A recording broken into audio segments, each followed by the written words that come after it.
Hello. I want to give you an update today on a case that occurred on August 1st, a reported kidnapping that occurred when a female was walking down the street here in Farmington on her way to work.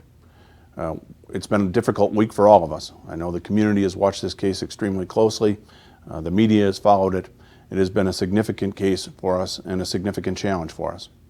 What I can tell you today is that we are confident that a stranger abduction did not occur, that there was no black van, that there were not two males who grabbed a female off the streets here in Farmington in broad daylight. And what I'm hoping to talk with you today about is how we got to this spot and what that means for us going forward. If you recall, the initial story was very scary for all of us. Even at the police department, we were concerned about what that meant. I know citizens were concerned about what that meant for their family, and it has taken us a week to get to this spot. What we obtained here in the last 24 hours or so was a statement from the victim recanting the essential elements of that story, that again, there was not a black van, there was not an abduction off the street. We're still looking at other facets of the report, and we have a bunch of investigating still to do. But I wanted to update you today because the surrounding facts of this has been such a traumatic event for us here in Farmington and for us at the police department. And yet, here we are today with the essential facts still in question as to what really did happen, but we do know some things that did not happen. And so I wanted to come out here and talk with you about those. In the course of our conversation with the reporting party, it was clear that she's been in a mental crisis and has been under extreme pressure this week as she's gone through it. We were able to get from her was a categoric denial that there had been a kidnapping, and really walked us back through the facts of the case as we had originally thought them to be, and saw that it was vastly different today than it had been reported to us at the beginning.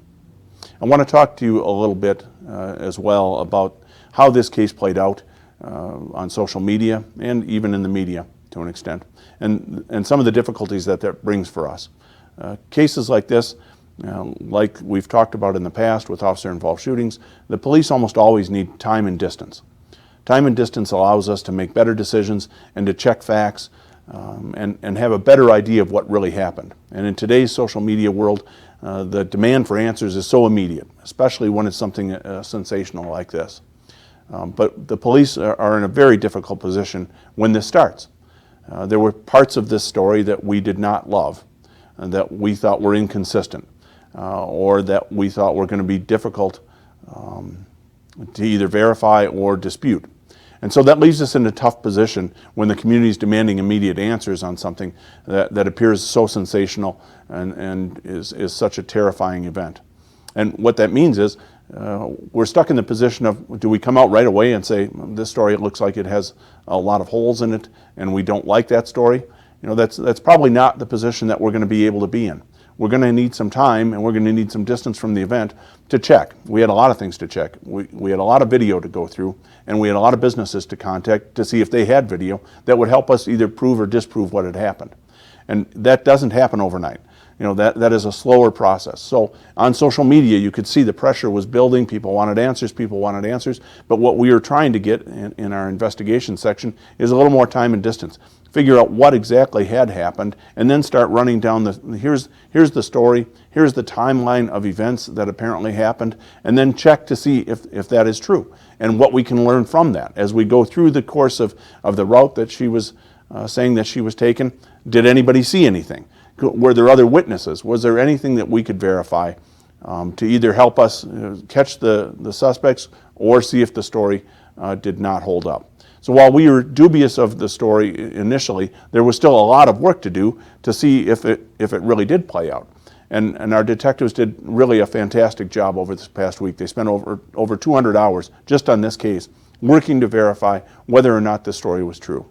Now, the fact that at the end of the day, The victim had the courage, frankly, to tell us the truth and to recant, despite all the pressure, despite how she obviously had to feel boxed in and was going through her own mental crisis. The fact that she did come forward differentiates this case from many other cases that we've seen across the country, where the reporting party just continues down the same path, and that creates so many problems for the community and for the police department. In this case, I do credit the victim for having the courage to finally own up for what really did happen. Yesterday we met with the family. The reporting party is getting assistance right now, which is of course what we want. At the end of the day, we will not be pressing charges in this case. We're glad that we've found what happened, actually, at the end of the day. We put bad guys in jail. We don't put people who are in crisis in jail. So we're not looking to make charges out of this case, but I did want to talk with you, just in general about here's what happened, and then here's some of the pressures that built. And the pressure on social media with a lot of conjecture, a lot of opinions being given, and very few facts, while we're trying to investigate this, while we're trying to verify the facts. But that isn't going to happen overnight. And I know in the social media world that's the expectation, and it seems like we should jump to A, B, and C, but you have to methodically go through and investigate these cases. And because our detectives did such a fantastic job, we were able to sit down with the reporting party, walk her through the story versus the facts that we could prove and other facts that we could show did not happen. And we were able to get to the truth. It took a few days, but we were able to satisfactorily resolve in one of the most significant cases that we've had in Farmington this year. Certainly if the facts at the beginning of the week had proved to be true, it was going to be an extremely traumatic event for Farmington. But here at the end of the day, we actually know the truth.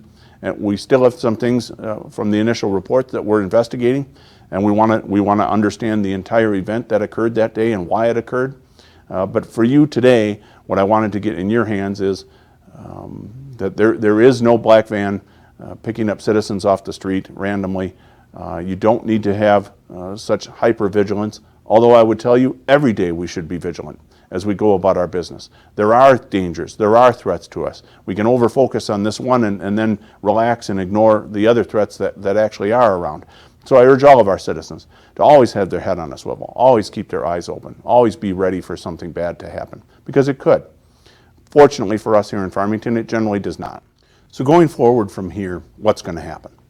As I told you, we've decided not to press charges. That was my decision in the end after we had talked with the district attorney's office.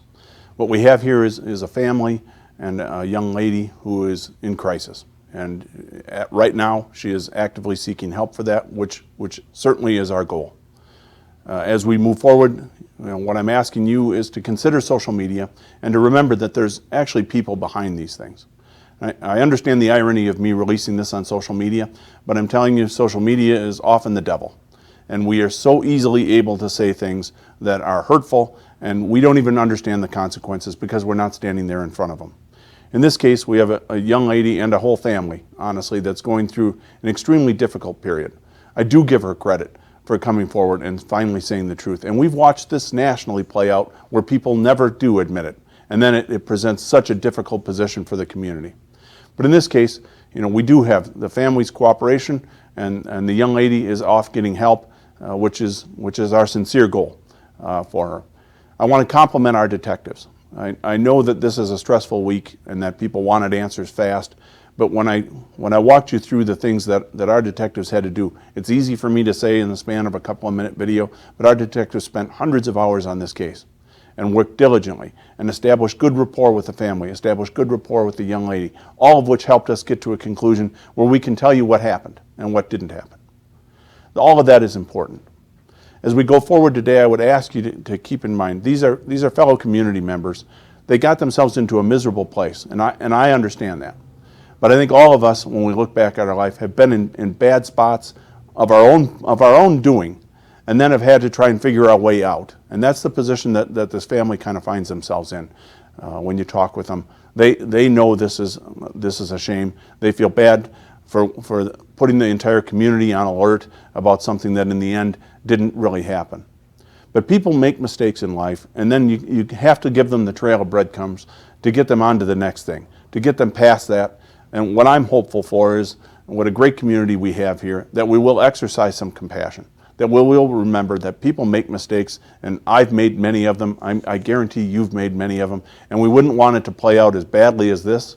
And yes, they, in this case, the reporting party played a major role in how it got here, no doubt about that. But we've all made these kind of poor decisions that then we can't figure our way out of. And life will go on. There will be life next week. And what I'm hopeful for is that we'll show some compassion in the next few days, that this family will be able to regroup and get themselves back on track, and that going forward, as a community, we'll be in a better place, and so will that family. So for today, I thank you for watching, and I thank you for your patience during what's been a difficult and trying week. Again, I will tell you how proud I am of the officers and detectives that put in such effort to try and resolve this case for us, and did just a great job in it. So thank you, and have a good day.